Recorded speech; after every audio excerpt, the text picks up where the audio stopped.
नमस्कार मैत्रिणींनो, स्वागत आहे तुमचं पुष्पा पाटील किचनमध्ये। मैत्रिणींनो, आज आपल्याला चटपटीत अशी गोड आंबट तिखट चवीची चटपटीत अशी चिंच गोळी कशी करायची ते बघायचं आहे। तर त्याच्यासाठी बघा, मी अर्धी वाटी इथे चिंच घेतलेली आहे आणि वजनी प्रमाणात ही 40 ग्रॅम चिंच आहे। चिंच एकदम स्वच्छ करून घ्यायची आहे आपल्याला। बघा, अशी घाण निघते तिच्यामध्ये, कीड पण लागलेलं असतं कधी कधी चिंचेला, किंवा तिची म्हणजे चिंचोकी पण असते मध्ये।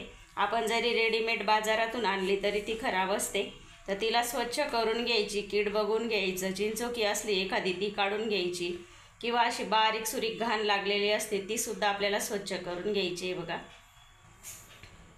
तर चिंच स्वच्छ करून घेतलेली आहे मी इथं। तर चिंच आपली स्वच्छ केलेली आहे। तर बघा, मी इकडे एका भांड्यामध्ये पाणी ठेवलेलं आहे आणि वर एक चाळण ठेवली आहे आणि चाळणीला तेल लावून घेतलेलं आहे, म्हणजे आपली ही चिंच आहे ना खाली चिपकणार नाही। तर आता ही आपल्याला पसरवून टाकून घ्यायची गाळणीमध्ये।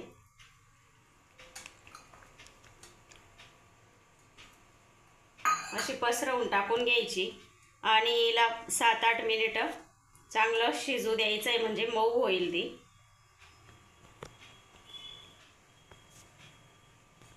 हे बघा, असं झाकण ठेवून घ्यायचं आहे आता।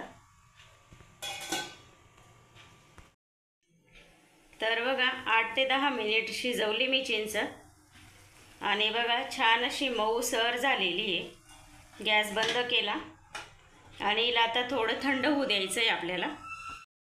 चिंच बघा पूर्णपणे थंड झालेली आहे। आता आपण मिक्सरच्या भांड्यामध्ये टाकून वाटण करून घ्यायचं आहे आणि वाटण करताना पाणी अजिबात घालायचं नाही आपल्याला, कोरडं चिंच वाटण करून घ्यायचं आहे।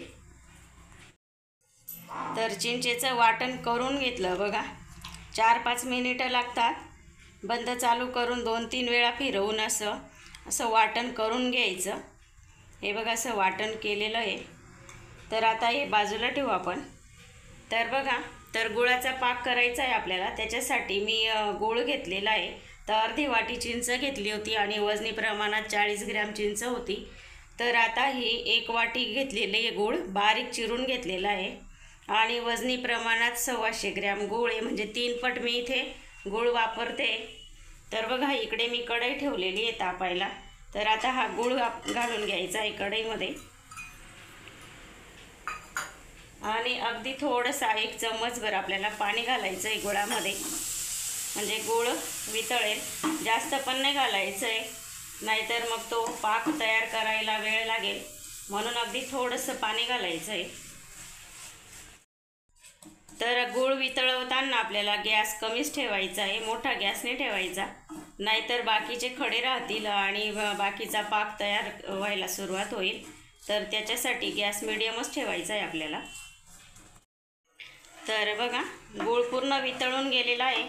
तर आता मी त्याच्यामध्ये अर्धा चम्मच तूप घालते, गावठी तूप, कारण आपली चिंच गोळी छान अशी चकाकी दिसते, म्हणून त्याच्यासाठी मी अर्धा चम्मच गावठी तूप घातलं। गूळ घट्ट व्हायला लागलेला आहे, तर त्याच्यामध्येच आपल्याला चिंच घालून घ्यायची आहे बघा, म्हणजे ती पण त्याच्यासोबत चांगली एकजीव होईल। आणि गॅस अगदी कमी ठेवायचा आहे हे करत असताना, नाही तर गूळ आपला पक्का होईल आणि चिंच मिक्स होणार नाही त्याच्यामध्ये। त्याच्यासाठी गॅस मिडियमच ठेवायचा आहे, म्हणजे कमी ठेवायचा आहे एकदम। तर बघा, चिंच छान अशी मेल्ट व्हायला लागली गुळामध्ये, म्हणजे मिक्स व्हायला लागली ती। तर हे करत असताना तुम्ही गॅस कमी ठेवू शकता किंवा बंदही करू शकता। तर बघा, मी एकदम कमी गॅस ठेवलेला आहे आणि आपण चिंच अशी मऊ करून घेतलेली होती, शिजवून घेतलेली होती, त्याच्यामुळे लवकर अशी मिक्स झाली ती गुळामध्ये। तर बघा, 1 मिनिटभरानंतर हे मिश्रण घट्ट व्हायला लागलेलं आहे। तर अजून आपल्याला पूर्ण गोळी बनेपर्यंत हे मिश्रण घट्ट करून घ्यायचं आहे। तर त्याच्या आधी बघा, आपण काही मसाले घालू त्याच्यामध्ये, जसं की काळं मीठ,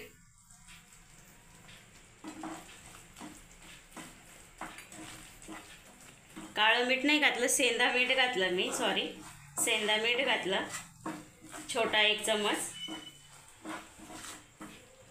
आणि जिरा पावडर घातली अर्धा चम्मच आणि अर्धा चम्मच चटणी घातली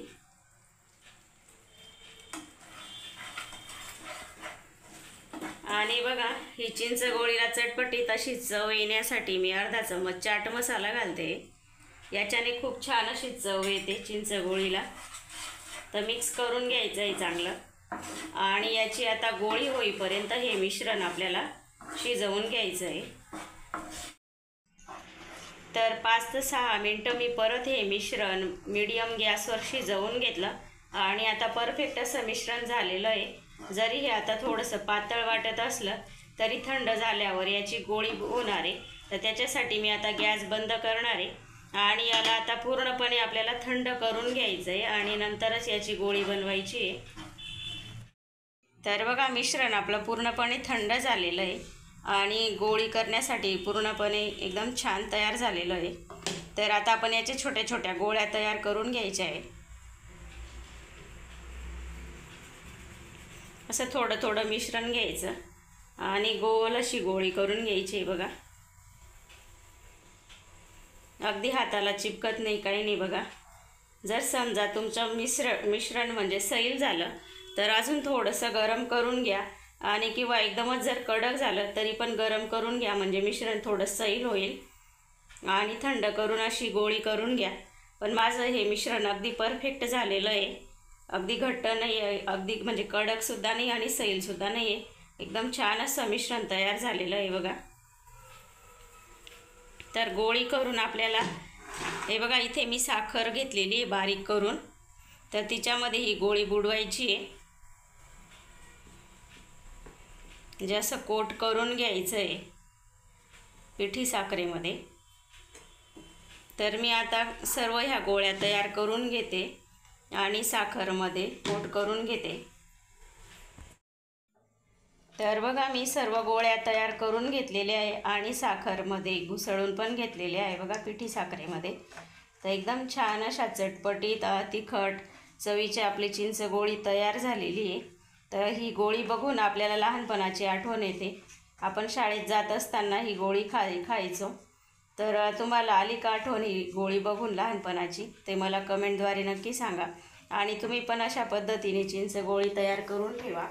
आणि ही आपण जी साखर इथे वापरली, एक्स्ट्राची जी साखर आहे ही पण या गोळीमध्येच टाकून घ्यायची आपल्याला आणि हवाबंद बरणीमध्ये भरून ठेवायचे, छोट्या काचेच्या बरणीमध्ये। आणि हिला बिलकुल बाहेरची हवा लागू द्यायची नाही आहे, जर बाहेरची हवा लागली ना तर ही लगेच म्हणजे विरघळेल।